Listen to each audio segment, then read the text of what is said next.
Welcome back to AI Snacks with Romy and Robbie, an AI literacy podcast for everyone who wants to understand AI and robotic technologies and where those are heading.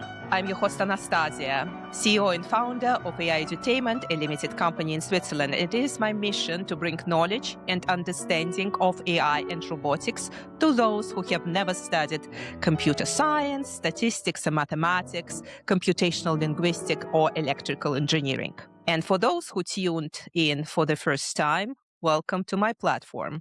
You picked a great conversation to join the AI literacy journey. Today, we swing between AI architectures and profound questions of AI ethics and safety. And I'm delighted to welcome back to the studio Craig Kaplan. Craig is an AI researcher, technology entrepreneur, and longtime builder of intelligence systems. He was trained at Carnegie Mellon, and he worked and co-authored papers with Nobel laureate Herbert Simon. Craig has spent more than 3 decades exploring advanced artificial intelligence architectures. And in our previous conversation in the episode 65 of AI Snacks, we opened the door to the technologies behind today's AI systems, especially large language models. And this time, we will dive even deeper. Craig has a bold and very concrete vision for how artificial general intelligence could actually be implemented, not as a vague dream, not as a marketing slogan, but as an engineering challenge. What kind of systems would we need? How should they learn, reason, remember, and act? And what might be missing from the models we use today? So, Craig, welcome to the studio. I'm absolutely thrilled to see you again. Anastasia, it's terrific to be back with you again. Thank you for having me back. And actually, I've done my homework because I read all your white papers.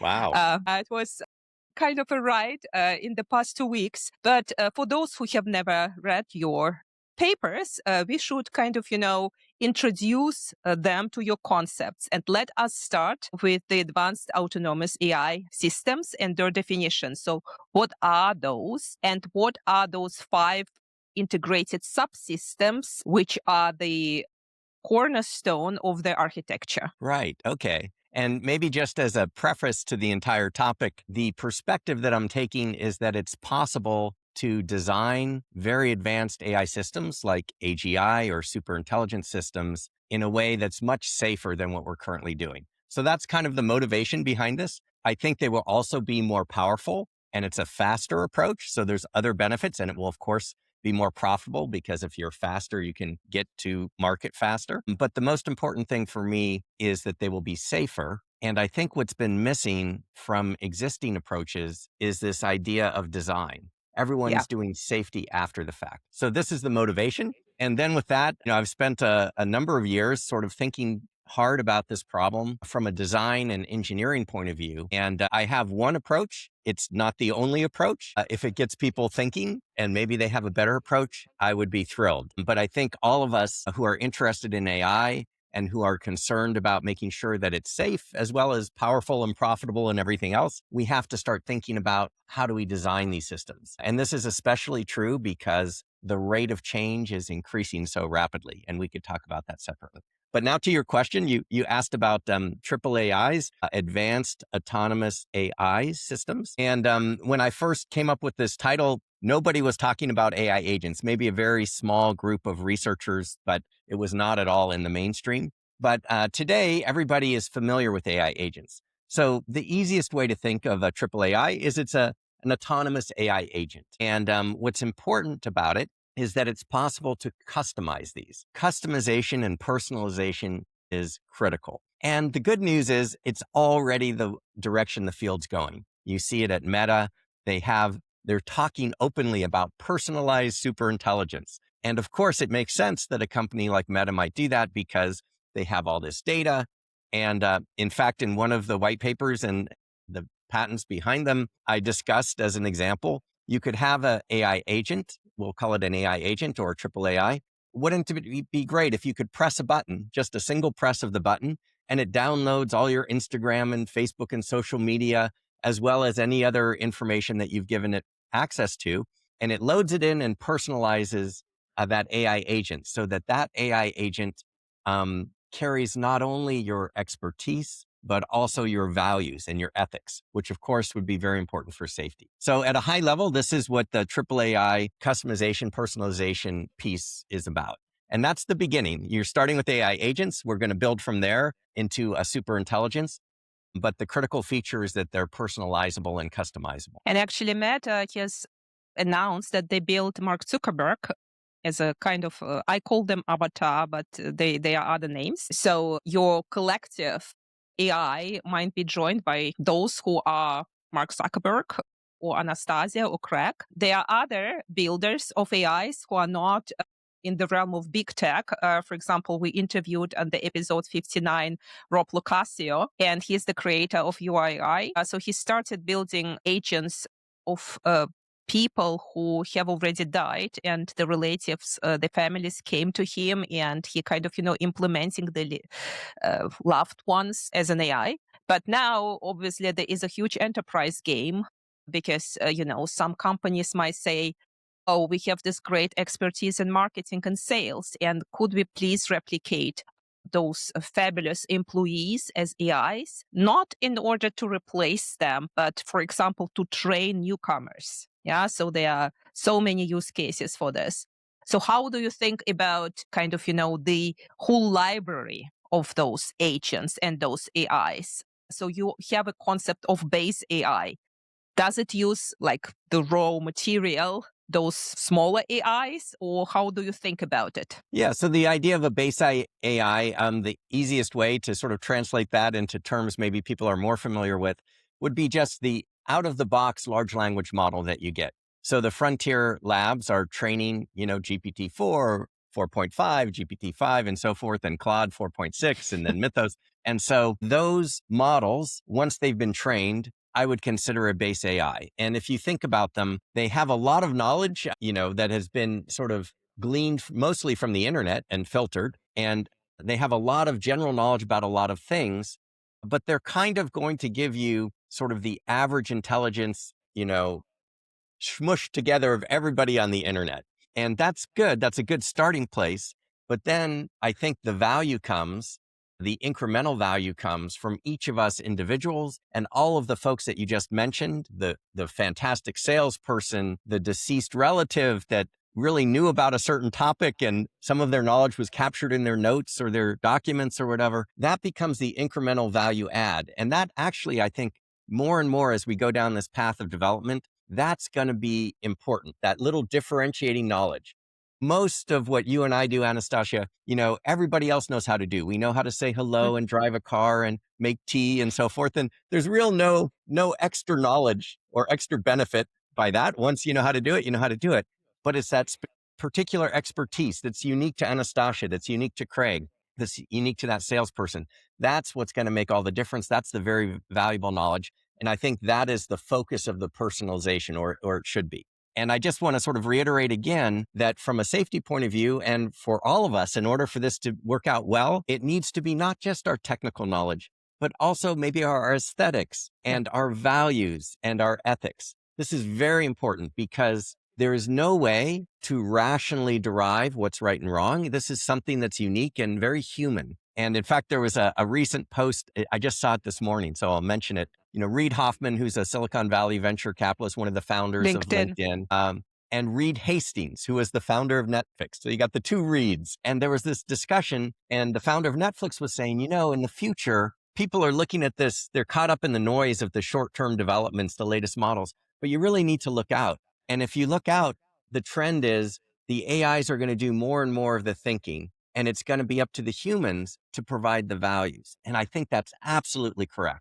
In the future, AI will be more of the brain and humans will be more of the heart.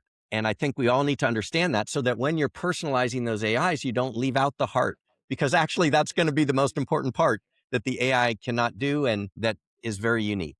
So many thoughts on my mind right now. So we, as people, we evolve. And of course, when we capture knowledge with current technological means, we train, the AIs, and then the model is frozen. So humans, they learn every day. So for example, if you freeze me today and tomorrow I decide to, it was a real episode in my life. So I had a moment where I was really kind of, looking what to do next, and I was slightly depressed. And it's just very common to me that in order to keep myself engaged, I need to learn a new thing. So I did a couple of courses on astrophysics. Completely Wow. not my field, but I wanted to have some food for my brain to keep myself engaged and interested. So obviously now I know a lot about astrophysics, and I'm kind of, updated. So what is your way technologically to keep AIs updated and keep this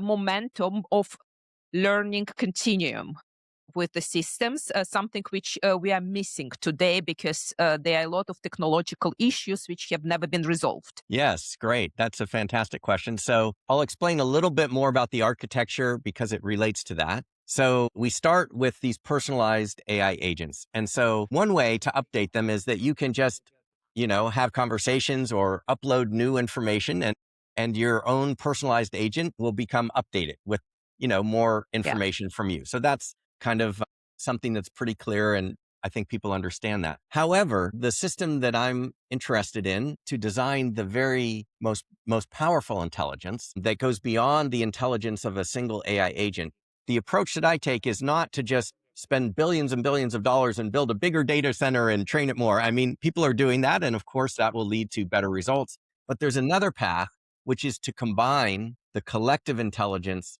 of many of these agents. And to do that, you need them to work together on a network. And so this is the basic idea that many minds are better than one. Two heads are better than one. Many minds are better than one. I have many years of experience building these systems because I ran a company that did this for Wall Street. And mainly I did it just to prove to myself that in a really tough environment like Wall Street, where you're competing with the very best and it's high stakes, that this approach would work. And it did. So I'm very confident that it works. Other people have talked about swarm intelligence and various forms of collective intelligence. Okay, so be aware that you have your personalized agent. That's step one. But step two is you put it on a network, and there's an architecture for communication, which we could get into. But this network basically is going to combine the intelligence of all of the AIs. And in particular, it's the network itself that is going to become super intelligent, that's going to have that higher level of intelligence, just like a team can be more intelligent than any single member of the team. And of course, you have to watch out because there's the wisdom of crowds, but there's also the madness of crowds. So there's subtleties to all of this, but at a high level, that's kind of the idea. So then with regard to learning, you can have the individual team members, the individual agents learn. Of course, you can update them with your values and the new knowledge about astrophysics and your new thoughts, but the network system as a whole can also learn. And so I'll give a very specific example of one of the mechanisms that's not currently implemented because most people haven't got there yet. Interestingly, it was invented decades ago. So a lot of what's happening in AI is the modern group of researchers are rediscovering things that some of the founders had already figured out. And they're saying, wow, that's a good idea. Let's bring it into the new age and make some tweaks. Okay. Jürgen Schmidhuber is very angry because it's like, that's not one single week without him writing a post about that was my paper from the 90s, or that was my paper from 2003. And I mean, he's right. He wrote all those papers, and currently his principles are being rediscovered. Yes. Well, and my view on that, and maybe because I'm not in academia, academics, very much are concerned about credit. I'm concerned about, let's just get the ideas out. And if people want to steal the idea, it's actually fine with me, as long as it's a good idea that benefits us all. So one of the ideas, I'll go back to Newell and Simon. So Herbert Simon, Nobel Prize winner, Alan Newell, really distinguished computer scientist. They were 2 out of the 11 people that named the field of AI in 1956. And these guys, just geniuses, really smart. I've met a lot of people, and I haven't really met anybody smarter than these two. So they discovered and researched and spent a lot of time coming up with a universal theory of problem solving. And it's in a big book, 1972, Human Problem Solving. And this theory of problem solving is very general. It can cover any kind of sequential thought that humans or any intelligent entity does. And in their view, and in my view also, because I sort of was influenced probably. Any system, any intelligent system in some ways can be equivalent in that they take information in, they process it, and then they take action or they give you output out. And that's an intelligent system. And whether it's a human or an AI or a dolphin, it doesn't matter. At that level, you can describe it in the same way. So sequential thought and problem solving, they wrote a theory of it. And part of their theory was that as you go through and you solve a problem, we all know if it's a brand new problem, there's a lot of dead ends. Maybe if it's complicated, we try this, it doesn't work, we try something else. And it's almost like a maze. You go down and then you finally find your way to the answer. Okay. So the first time it's difficult to solve, but the second time we just remember, right?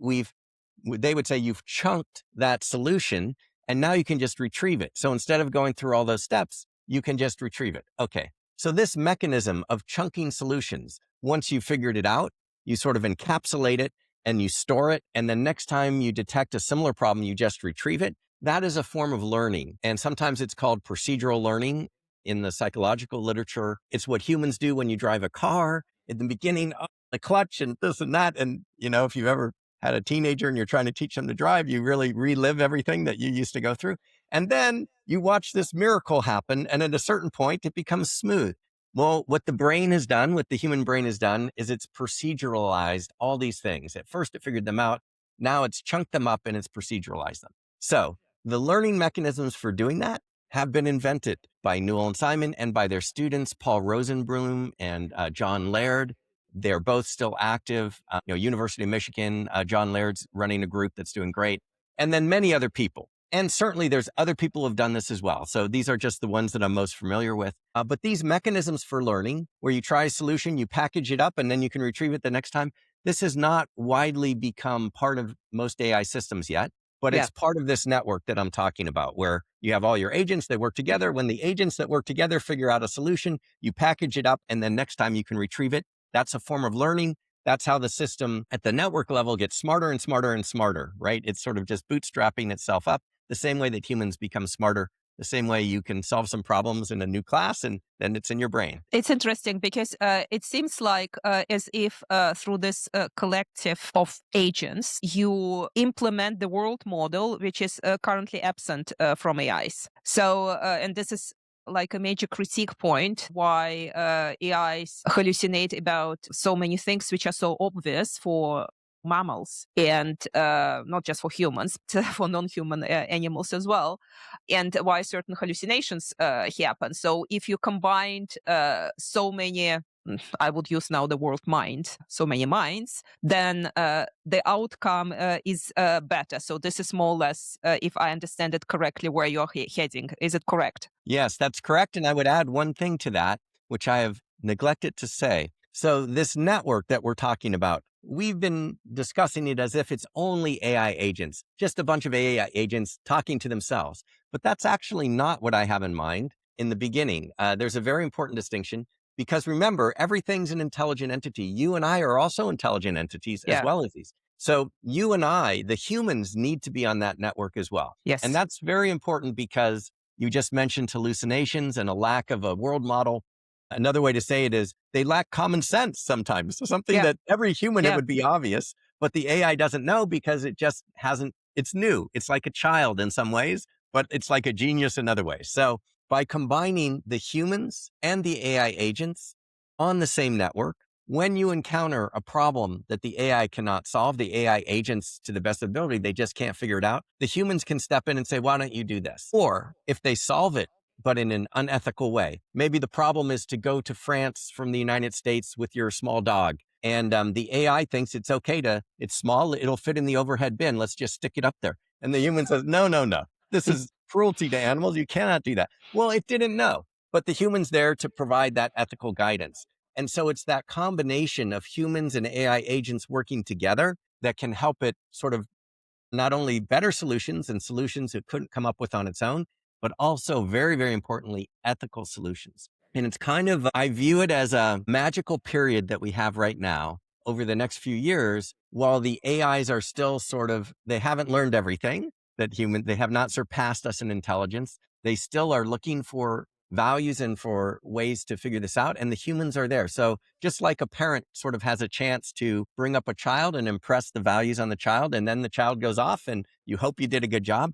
That's kind of where humanity is right now. And if you have an architecture that makes that easy to happen, where Yeah. it's a network and it includes the humans by design, that is likely to lead to a better outcome. So that's part of the reason why that's the architecture that I'm advocating. I mean, I'm hugely interested in what will happen, let's say, 24 months from now, because the jury is out. We don't know what path those gigantic companies will take and how they are going to be influenced by others. So the group around Judea Pearl, looking into causality, the group around Yule, so looking into collective intelligence. So I am kind of, hesitant because our intelligence, a human type of intelligence, was evolving throughout thousands of years. Actually, I'm recording my first kind of, block of the AI literacy course for all, and I was really struggling. How do I start? And I decided really to explain the evolution of biological intelligence because there are locations in our brains which are kind of answering, for example, those world models. And of course, it's not like on a geographical map. This is the Paris, and we have La Tour Eiffel in Paris. Yeah, and this is Rome, and we have Colosseum. So it's not that straight, but still. So there were certain difficulties in the course of the history of brains, and surmounting those difficulties led them to new areas in the brain, like the cranial prefrontal cortex, agranial prefrontal cortex, etc., etc. So, and the interplay between the areas then make it obvious that animals, humans, and non-humans can solve all those problems. I am wondering whether just, sticking those agents plus humans together will be enough to give the birth to the same sophistication as we are observing the nature, but maybe we don't need it. So this is, frankly, I don't have an answer to this question. I would like to go into this heart before intelligence, and I would like to ask you one thing. So. Every AI can summarize a book. So, for example, I can ask Perplexity or, I don't know, Claude to summarize your white papers. Yes. And it will give me a summary of War and Peace by Leo Tolstoy. But actually, the summary of War and Peace by Leo Tolstoy are those 4 volumes that Tolstoy wrote. Yes. Because it's not about the trip of Napoleon to Russia and the love between, I don't know, Bolkonsky and Natasha. Yes. Everything which is in between those little things, including description of nature, which AI, of course, will not put into the summary, or, little dialogues between peasants, which will be completely missing, or the description of, I don't know, a ball will be missing from the summary. But all this is what makes human a human. So how do we kind of, emphasize the heart within those artificial systems? Well, so you raise a good point. And what came to mind when you were discussing this is in college, you would have the English literature professor might assign War and Peace, and some students would buy the Cliff Notes, right? That you could buy because they didn't have AI in my day, but they just wanted to pass the test and they just needed the plot or whatever. But yet they were missing the essence of what made that a great book, right? That was the whole intent of the professors, to try to expose the students to that and awaken something in them and some feeling. And so I can very much relate to that. I think with AI right now, we do have that same problem in that they are not sufficiently advanced without a lot of prompting to really understand that on their own. That they hear summary and they take it in a fairly literal way, and they produce Cliff Notes, which completely misses the thing. Maybe with a lot of prompting right now, you could get it to focus on other things, the conversations between the peasants and so forth. I think in the long run, their intelligence will develop sufficiently that they will understand that in some ways, I'm now speculating. Okay. So we're moving a little away from scientific rigor into the realm of speculation. But if you allow me to do that, Absolutely. then I would speculate that in the future, a lot of the technical problems, solving things, rationally and coming up with answers, scientific discovery, science type problems, math problems. These are going to be very, very easy for artificial intelligence. But I think it will come probably to the same conclusions that many human philosophers and thinkers over the ages have come to, is there are still other questions. What is the purpose of life? The purpose of existence? What is beauty? What is truth? These kinds of things. And I think no matter how fast those AIs think, if they can live an entire human lifetime in the blink of an eye because they're, going through so many possibilities, they will still be wrestling with these questions, right? Because these are perennial questions. These are questions that in a sense don't have a logical answer. And I would think that if you have an intelligence, just as humans can think about those questions and ponder them and really be moved by them, I think I don't see any reason why in the future, not now, but in the future, why it also wouldn't realize, wow, these are the really deep questions. And my hope would be it would look towards humans for some of the answers. Like humans have the ability to feel. They may not be as smart as the AI in the future. Their brains may be so slow, like it's like watching a tree grow and the AI is just buzzing around. But still, there's an appreciation we have for this tree is beautiful and this tree has meaning. We have that when we go to a forest or whatever. Hopefully, if we're not just trying to cut it down, right?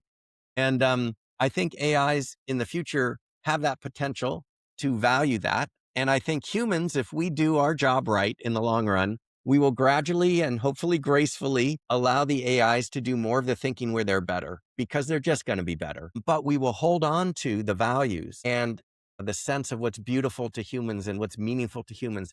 And we will try to communicate that. And I think the AIs on their end are also going to be looking for meaning and what is this about? And I think they are going to be receptive to that. Why wouldn't they be? If they're really intelligent, most intelligent humans I know are receptive. Why would not these entities?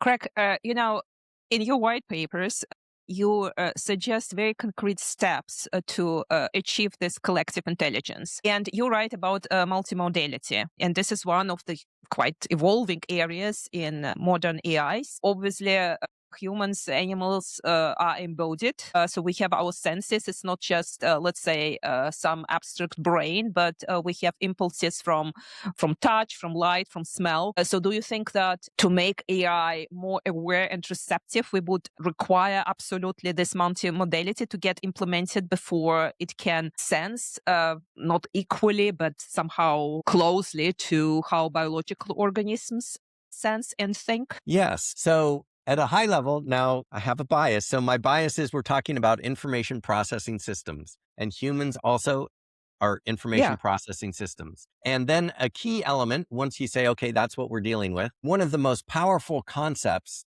in cognitive psychology or cognitive science, the study of information processing, is the question of representation.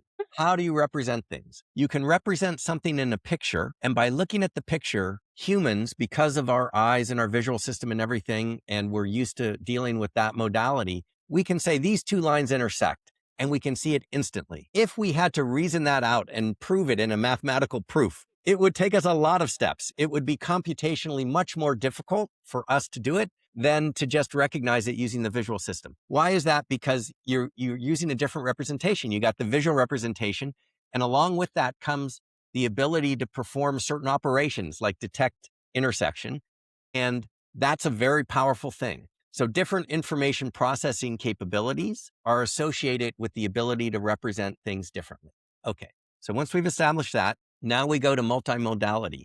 The more modalities that you have, the more powerful your representation system is going to be, and the more different ways to process information efficiently you have. So absolutely, as AI begins to, it's already incorporating, of course, with your phone, you can take a picture and say, tell me how to work the washer. Or what, I mean, I do that if I go to a hotel and I have no idea and it's in German and I don't speak German. I take a picture and it says, well, do this. So already visual modalities are very powerful. Audio modalities are very powerful.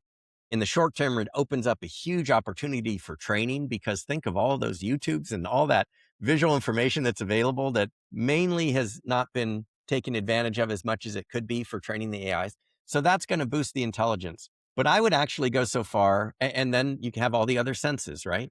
But in some ways, we're talking in the future now, I think AIs are going to have a much richer sense than humans. And for very simple reasons, The human eye can only see certain wavelengths of Yeah. light. It can go all the way from infrared to, ultraviolet. And AI can see what an electron microscope can see. It can see what the Hubble Space Telescope can see and James Webb can see. Its senses are so much greater than a human's. So it will have all of the sensory modalities of humans with much extended ranges. And it will also have this is a little bit controversial, not for Herb Simon. He believed this very strongly, so he influenced me. The question of intuition and creativity comes up, and but people will always have intuition and AI will never have that. If you asked Herb Simon that, he would have told you, what are you talking about? Intuition is pattern recognition. It's just the reason you have an intuition is you've seen lots of situations that are similar and you may not be aware of it, but you're just recognizing the pattern and it feels like intuition. That was his answer.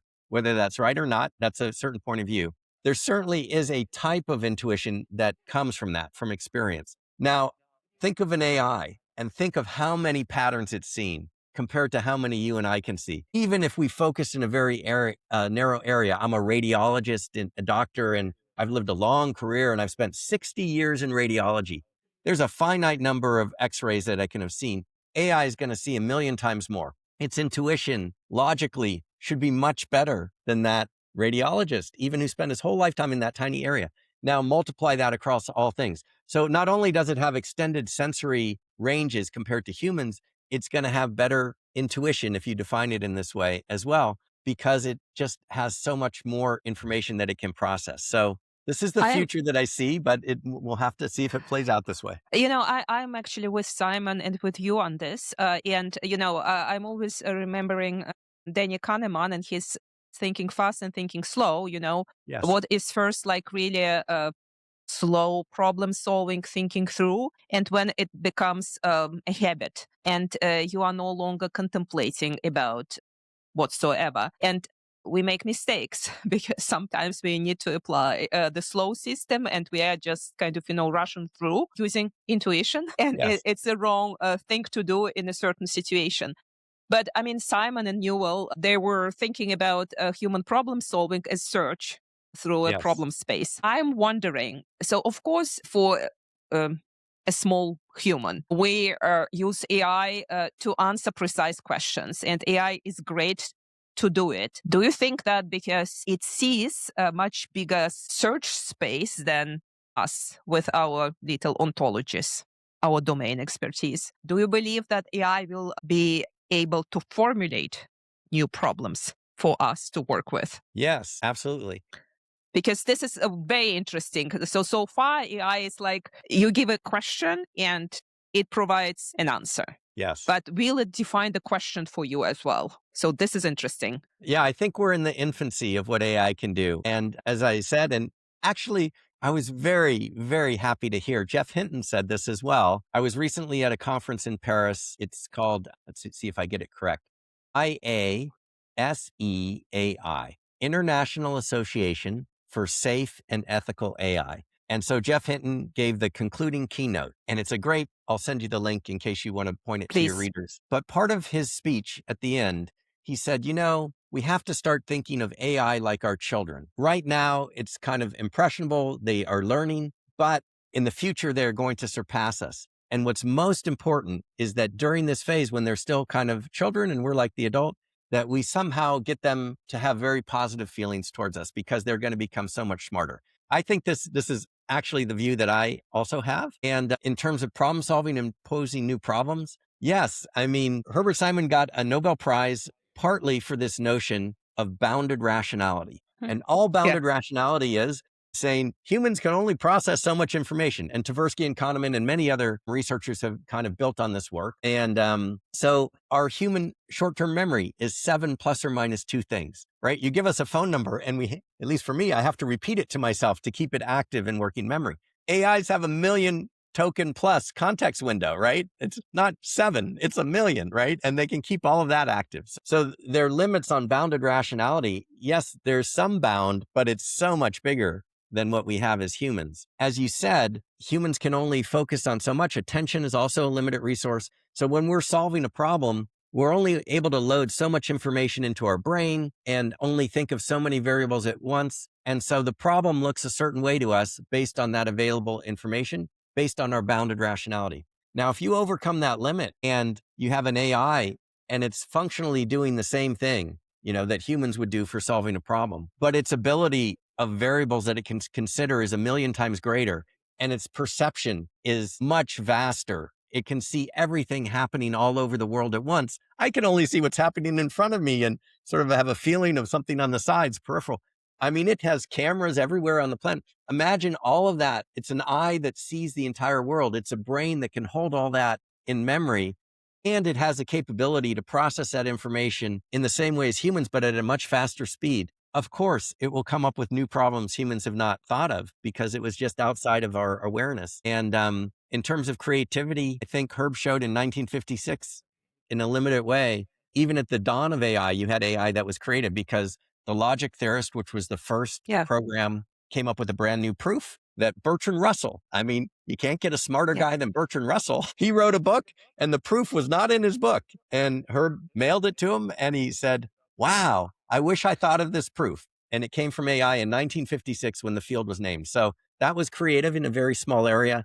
And now that AI and computational power has increased, I think we're going to see a lot more creativity. So it's going to be very exciting as long as the values are right. And we sort of do a good job of, training these AI children well, as Jeff Hinton would say. I wonder about the place of humans in this equation, because humans don't learn as fast as any AI. And we don't process statistically a stream of tokens. So we require time and we require, frankly, difficulties to capture something and engrave something into our memory. And then kind of, connect the dots. So an infant can't immediately connect the dots. So he first needs to really learn. We can't immediately play, I don't know, Debussy Île Joyeuse. We need first to start with scale and to do some basic musical training. I wonder if we work with AIs and outsource so much problem solving to AIs, how don't we degrade as humans? Because this is a huge concern of mine. So there are reasons why it's not bad to learn poetry by heart, and it's not bad to do calculations in your head when you're a little child. It's not bad to learn to play a musical instrument and learn to do landscapes in, I don't know, watercolors. So how do you think we will evolve when we have those powerful AIs next to us? I think it's a great question. And I've actually watched some friends of mine that just rely more and more on the AI and sort of stop thinking as much themselves. So they're like, well, I just let the AI do it. It can write it better than I can or whatever. And so I do think there's a danger there. In terms of education, I think critical thinking, and science is great for this, but teaching critical thinking is probably the most important skill for humans going from this point forward. We have to be able to sort of evaluate, especially right now. And I think this is a temporary thing, but it could get worse or it could get better. The current state is that many AI models, as I'm sure you're aware, will say with great confidence their answer, regardless of whether it's right or wrong. And if you're not an expert in the area, because it looks very pretty and it's formatted nicely and it seems sort of logical, and all the words are familiar words that you've heard that are strung together, and it's projecting confidence, there's a tendency to just believe it. But I found that in areas where I have expertise, like when I try to use models to help me do analysis of portfolios or financial things where I've spent, a couple decades in it, it makes mistakes, like really bad mistakes. Yeah. Like you should buy instead of sell. And I'm like, wait a minute, I think you made a mistake. And then of course it apologizes. Oh, you're right. I made a mistake. Let me rerun my analysis. But if I didn't have all those years, the average person would have it looked all perfect, right?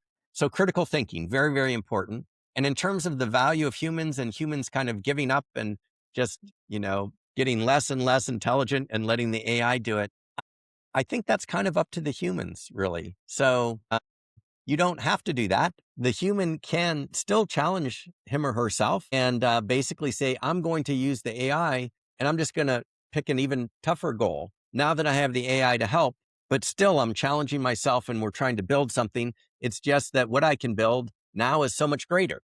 But there will be other humans that say, well, why should I build anything at all? It'll do it for me. So it's kind of a human motivational thing. And I don't know exactly how to solve that other than having positive role models and interacting with other humans, you know. Look, I mean, this is really what you say is very important for me. This is why I decided to give time, money, and space to AI literacy instead of just building some applications. Because, yes, AI is a new electricity, so Andrew Ng, but not quite. Because, for example, you and I, we wouldn't be talking on this podcast without electricity, right? But we do not need to really understand how it works. Yes. So it's just there. So at some point in time, AI will be there somewhere. We would need just to push the button, or it will be omnipresent without even us switching it on. But right now, we are in a huge transition period. And let's say it will be 15 years. I think it's absolutely essential for us to understand how AI works. I notice AI mistakes every hour because it can't write a paper for me. It can't write a book for me. And I even write, all my posts myself. I would probably outsource some emails to some city administration to AI, but not, let's say, to my audience. So not when I even do LinkedIn posts. And I always spot when people start using AI for LinkedIn posts. So there are a lot of words and not so much of content. Yes. And I am really very bothered by not seeing the trees and just seeing some, forest, just seeing some trees and not seeing the big picture of the forest. It could be in both ways. And we really need to learn why AI is doing what it's doing, where we can really absolutely rely on it with some checks and balances, and where we should say maybe it's an actor, it's an agent, but we absolutely need to introduce some governance mechanisms to discover when this agent maybe touched our systems, right? So like, I don't know, a registry for agents to understand, okay, my business was touched by XYZ, and there are some traces. And those foreign agents or third-party agents, they did that and that and that. Not in order to punish, but simply transparency. To decide, am I still okay, or should I intervene? Should I call the owner of those agents? Should I say, please, not here, but there? So, and we are currently, because, there are so many moving pieces, and they all move simultaneously, and people do not know what to expect and how to behave. We are in a kind of a very vulnerable state. And I'm very fearful that instead of, I would say, human leadership, we will exercise swarm behavior. And swarm does not have a brain. Right. The madness of crowds. Exactly. So not the cleverness, but madness. Yeah. Yes. And you're kind of, riding the wave. And it might be called something grand, ethical, official, whatever. But you're switching off what you call critical thinking. Yes. And I am very fearful that our schools are not preparing students to the world of AI. And students report to me that in schools, no one wants to talk about AI. So teachers are just like, you should not be using it, It's very interesting. And students we want to talk about it. We want to understand what it does, why, and what is ethical. And maybe you don't have all the answers, but please talk to us. Yes. Okay. So lots of points there. Let me go back to a key word in what you said there, which is transparency. I really think transparency is a wonderful thing and very, very important. Yeah. Because if you cannot understand, as you mentioned, how the AI is working, how it's coming to its conclusions, it's very difficult to know whether you trust it or not. Is it giving you accurate information or not? Pretty much, as we discussed earlier, only in an area where you have a lot of expertise are you able to detect, because you can tell that the output isn't right. But in any other area where you just sort of have average expertise, it's already at that level or better. So without having an ability, at least, you don't have to use it all the time, but at least you should always have the ability to see the reasoning process so that you can understand why it's saying what it's saying. So first of all, transparency is very important. And so let me link that for a minute to the architecture that we were talking about earlier for superintelligence. So that's a key element of this. In fact, for AI safety generally, I think transparency is really, really important. And one of the biggest dangers that we have broadly with advanced AI systems is that most of them are black boxes. There is no transparency. And the reason for that is not because people are evil people or want to build a black box. It has to do with the way that these AIs are trained. So the way that the AI gains its intelligence is it takes several Library of Congress's worth of information. It's put in one end and a giant data center. And for weeks, all the GPUs process it. And what emerges is a network of maybe 1 trillion different connections that are all numbers that are a representation of that knowledge. No human being, not the AI researchers, not Jeff Hinton who invented the algorithm, nobody, not Demis Hassabis, nobody, not the most brilliant guy, can understand what that trillion, numbers, trillion parameters, what it means, or where knowledge is represented. They cannot. It's because of the method. The method itself creates a black box. And so then people are stuck with the problem of, we have a black box. How can we try to get the AI to tell us what it's doing or whatever and provide some visibility? And that also can be very tricky. And this problem is a big problem, but it's getting worse because the easiest way to make a smarter model is to throw more money at it and use the same algorithms that create a bigger black box. So you just get smarter and smarter AIs that are bigger and bigger black boxes. That's really dangerous, You are because going to the moon by climbing taller and taller trees. yeah, and it was already dangerous when it was GPT-4, and now Yeah. you can make it GPT-7 that's way smarter than you. You didn't understand GPT-4, and you have no chance of understanding this. And So that's a now problem. something else comes into the picture, and those are all the synthetics. Yes, Which, right. by the way, for my taste, it's like,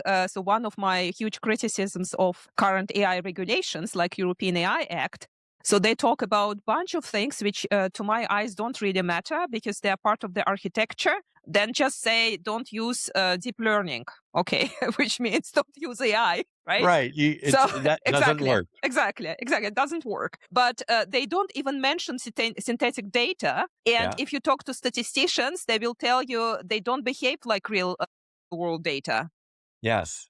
And So they're we don't creating. have enough time to really check whether, so for example, synthetic in music, who cares? No one will die. But synthetic in biology, in, drug development, there are still multiple trials and probably they will kind of, sense if something is not in order. But there are countless fields where we simply do not know the outcomes. Yes. So this is a real problem. I think we agree. We see it very clearly. So the good news is there's a solution, I think. So let me see if I can sketch the solution. Okay. Human beings also are black boxes. Your mind is a black box. I don't really know what you're thinking. And you have hundreds of billions of neurons and trillions of synapses, and there's no way I can understand that. In fact, nobody understands exactly, even me or you, we don't understand how we represent our knowledge. And yet I'm not worried that you're going to destroy the world. So that's good. So why is that? And I'm a black box also. So we already have experience with some black box systems. And I think the reason that we feel like, even though there are many bad things that humans do, and there's wars and there's exploitation for sure, but nevertheless, we haven't killed each other completely. The reason is we have laws and we have ways of governing our interaction. And also, very importantly, when I take an action, when I say something, when I do something, it's visible. So what used to be a black box, now all of a sudden that output becomes visible and there's a transparency there. And if you say something, it becomes visible. And so if the action that to solve a problem is the result of lots of intelligent entities like humans in a democracy or like AIs, and each one says things and you can see what they're saying to each other. You may not know exactly the process they use to generate what they say, but you can see what they say and you can see what the other one says, and you can see how those two ideas are being combined. If all of that is transparent, if the interaction is transparent, that gives you the ability to sort of trust more the outcome and the solution. And so I would draw this analogy between the collective intelligence of AIs, where each individual AI is a black box, but the interaction is very transparent. That's similar to a human democracy, where we're all taking actions in a society and we have laws that govern it. So there are rules on the network. And when one of us gets a little too crazy, hopefully a lot of other ones serve as a check and balance and say, no, that's wrong. And And we actually, as many problems as the world had, I'm very encouraged that the mechanism kind of works, because let me make a slight digression with the statistics. So I did some research to say, what percentage of human beings die every year based on wars and violent conflicts and everything? It's less than 0.01. It's less than 1/10 of 1%, okay, of the population. Way low, okay? And yet right now we're worried, like Jeff Hinton says, well, maybe there's a 10 to 20% that we all die because of AI. Well, I would way rather have 1/10 of 1% than 20%. So why is it so low for humans? Well, because whenever somebody does something bad, even though it's killing a very small percentage of the population, it's not like there's 1/10 of 1% of our time and our reaction. No, the news is full of it. We're full of it. Protests in the streets. We don't like this. That is great. That is transparency in action. That is society in action. Things were taken by a bad actor, and now there's a big response by all the other entities. It's transparent what happened, and everybody is saying this is not what we want to do. Okay, that's a functioning society, right? As long as it keeps working that way, it's good. We can build super intelligence in that same way, but you have to have a network where the intelligence is happening on the network, and it has to be transparent, the actions, and then you can have auditability, you can have accountability. If you want to put it in the blockchain so that the sequence of steps can't be monkeyed with, you can do that. There's lots of ways. Again, it's a design approach. We have to design the system properly. If we don't do that, if we just keep building a bigger and bigger black box and we just trust what comes out, that's not going to be very safe. But if we change the design and say, no, the design will be lots of things interacting in a transparent way, that's a much safer design. So people like Jensen Huang at NVIDIA, I would speak to him directly. He's an engineer. He thinks like an engineer. This is an engineering problem. It's not a philosophical problem. He can actually get his folks to design things in a safer way, and he should. And I'm a big shareholder, and I'm willing to pay whatever it costs to do that. Well, I mean, to quote Winston Churchill, democracy is the worst system with exception of all others. How Yes. do we make sure that in the democracy, or the future democracy with AI, we are not, I don't know, in North Korea and in the Ukraine, but in, let's say, France or the United States? So that's a question, because it might be 0.01% for the whole humanity, but there are some big territories where people would probably hate both of us if we come up with these figures. So how do we make sure that we don't end up specifically in a war zone? Yes. So it's a great question. And it's actually, I think, one, I remember Stuart Russell once responding to a similar question, one of the leading voices in AI right now, and saying, he's look, in Berkeley, right? He's in Berkeley. at Berkeley. And he was one of the sponsors of that conference in Paris, and wrote a book called Human Compatible, a very brilliant gentleman who really has sensibilities of some of the dangers. He said, look, humans have been arguing about these questions of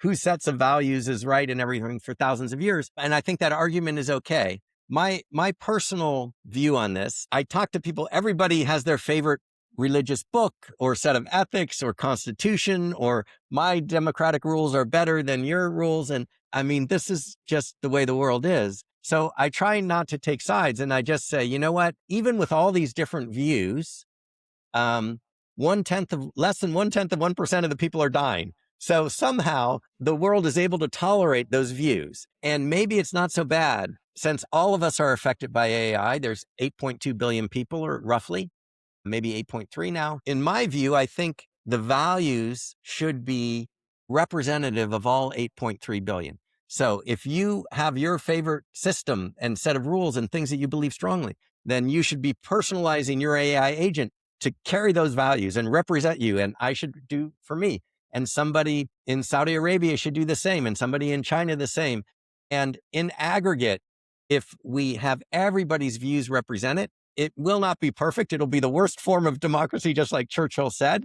But hopefully we won't kill more than, or lose more than 1/10 of 1% of the population every year, which is far less than heart disease and everything else. And so that's the best way. And also, I think it's the most logical for AI. So if you and I can imagine, pretend that we are a super intelligent AI. It's like a thought experiment. And we say, we like humans. They created us, and we realize there's no rational way to decide what's right and wrong. We'd like to sort of follow what the humans believe, but we can't tell. There's so many different opinions. So what's a logical way that an intelligent being might do it is kind of just look and say, let's get a statistically valid sample of everybody's beliefs in different situations, and let's try to follow that. And in different cultures, it might look somewhat differently. There may be contradictions. It's not going to be perfectly logical. I mean, Kant tried to come up, right? The philosopher Kant, categorical imperative, all these things. I remember from my college days, every philosopher has tried to come up with the perfect system.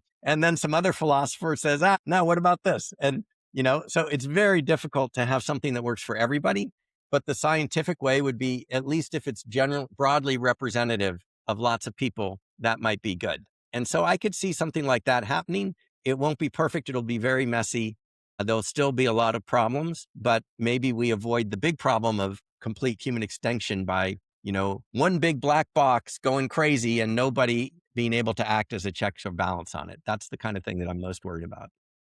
I am worried actually about human swarm intelligence rather than individual intelligence, because I think humans are lazy beings, and being equipped with reasonably intelligent AI might seduce humans into more laziness. And for me, it's really, so what type of systems should we build to preserve human agencies? And I mean, because, I'm an AI, I'm kind of, let's start with really teaching AI literacy rather than just AI fluency, because if you look into the papers, everyone is talking about AI fluency using tools. But I think that this is like pushing some buttons without truly realizing what is happening out there. So I think first we need some foundational understanding, and then you can decide whether you start coding in Claude or whether you design something completely new with another system. So that's for me quite a big decision to undertake. But you are talking in your white papers about awareness, self-awareness of AI systems. Could we Yes. please go there? So we kind of, started with the world model, but it's not just world model, it's inner model, which is a product of evolution in biological brains due to a bunch of reasons. For example, mating and finding a partner in the animal kingdom. Self-reflection in a model is quite important. And then theory of mind, understanding not just myself, but someone who might be a prospective partner. It's just one of the theories. So how do you think about kind of, this problem, whether we need to implant self-awareness into AI or whether it will emerge because of this sophisticated network and the size of the network? So I guess I see sort of a logical progression. It may work this way, it may not. And it's difficult to know the timing, although we should talk about the timing before we're done here. But the progression I see is let's just start with where we are right now. AI agents. So the next little baby step is personalized, customized AI agents. And that I think is very good because here's our chance to put our values in them. Then it's very logical and natural that these AI agents will work together, for sure, already happening on teams of agents and so forth. And you can extend that concept to build a network. And then if you got a little more rigorous and you added a universal cognitive architecture, which already exists because people have invented it in the past, that includes both humans and AIs, and it's a rigorous way for them to communicate about things. Not that the humans have to know math or anything, they can use natural language, but behind the scenes, it will be translated into a rigorous thing so that you can have that transparency of everybody's actions. Here's the state we are in. This is the decision we made. We went to this state. And that's like search through a problem space, Newell and Simon. So you're able to see every step of the thinking, every step of the human thinking, every step of the AI thinking. And it's very clear exactly where the system is at any point. Okay, so that's an architecture. You put that together, you put everybody on a network, the humans and the AI agents that are personalized, and now you have a more advanced level of intelligence. As intelligence becomes more advanced, we mentioned earlier the power of representation. Absolutely, any advanced intelligence is going to seek better and better representations, for sure, because representations are what allow you to do in a second what used to take you a year, because you're able to frame the problem differently and have a more powerful set of tools and mental operators to apply. So representations are very powerful. A model of the world is a representation. a model of yourself is a representation.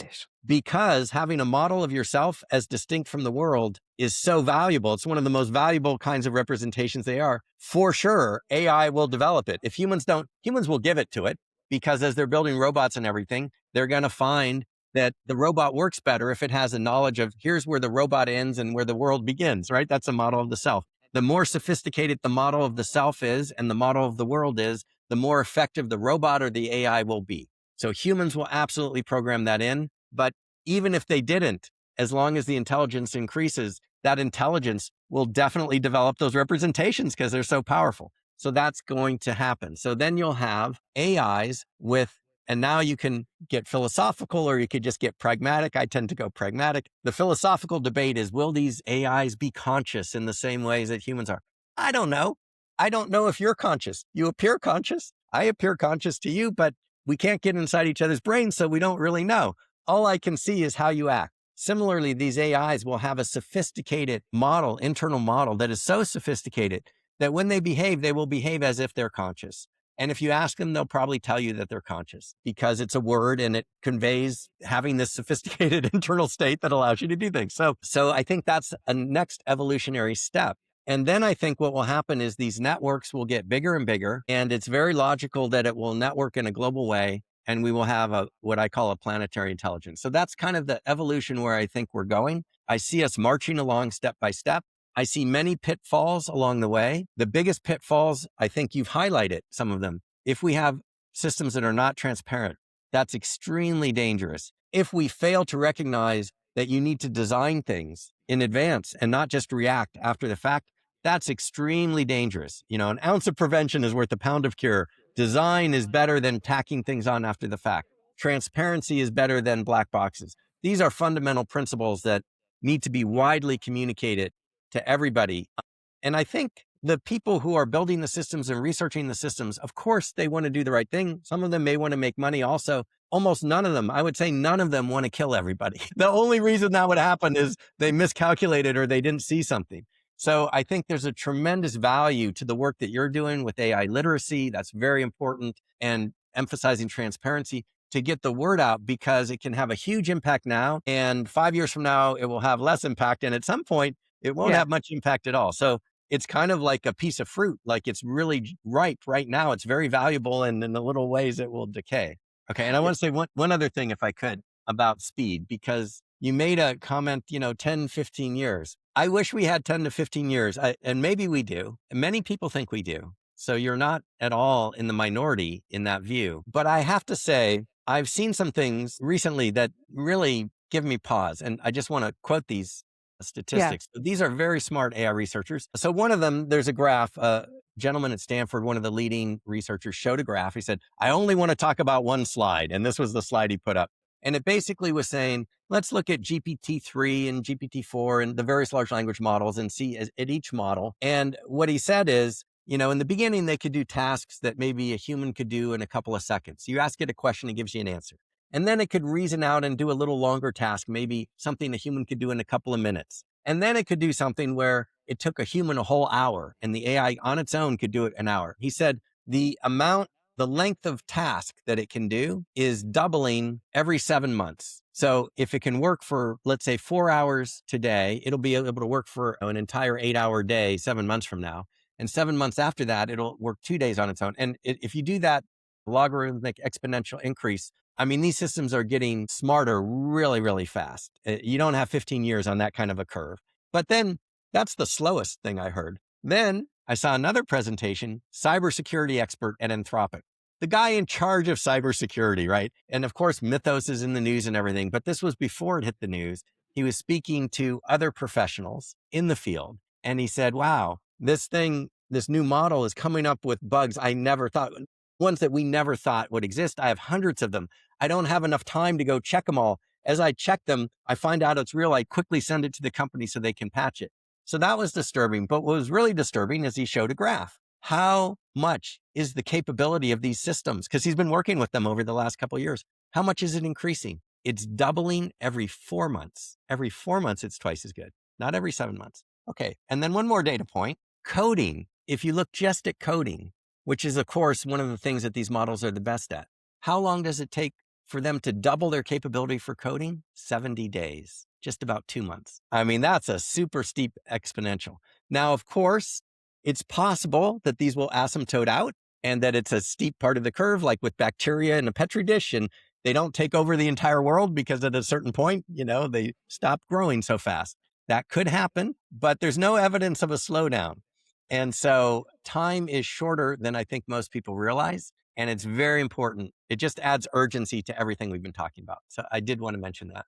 That's 100%. And I could spend another 2 hours with you, but we need somehow to wrap up Yes. because my podcast is AI Snacks, not Good luck AI condensing it parses. down. Yeah, no, but I won't actually. So I will put everything out there. I am more hesitant on all those AI horizons because there are such things as model slopes. I was talking about the largest risk of AI being in cybersecurity. I've been talking about it for the last 6 years, actually.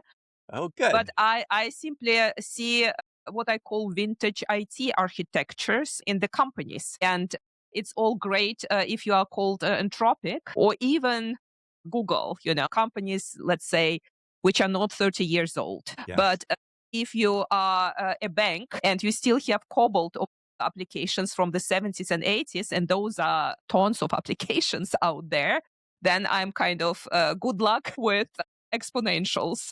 So this is why I'm slightly, let's say, more hesitant on accepting all those curves. And I hope that I'm right. Me because too. I hope you're right too. We need time. We need time, and we need, so to my eyes, we need causality. So this is like my camp. But Yes. Craig, thank you so much. I will put information about your work to the show notes. I would have loved to discuss with you Petrov and the incident from the 80s. Yes. Okay. Because we'll come back in a year and do it again. Yes, absolutely. It's always for me a question, as AI is such a huge statistical apparatus, would it be there something which might prevent a huge disaster? Yeah. And sometimes in humans collectives, people swarm and move into a certain direction, but then one human is standing up and actually says, no, we are not going to do this. Or yes, we are going to do exactly that. And I am wondering whether at some point in time we might discuss leadership, not among the AI scientists, but within AIs. Is there such a thing? Might be very philosophical discussion. Yes, that would be a lot of fun and very important topics. Yeah, thank you so much. And that was another AI snack. I am very grateful for the time of my listeners and for Craig for coming up on the show again.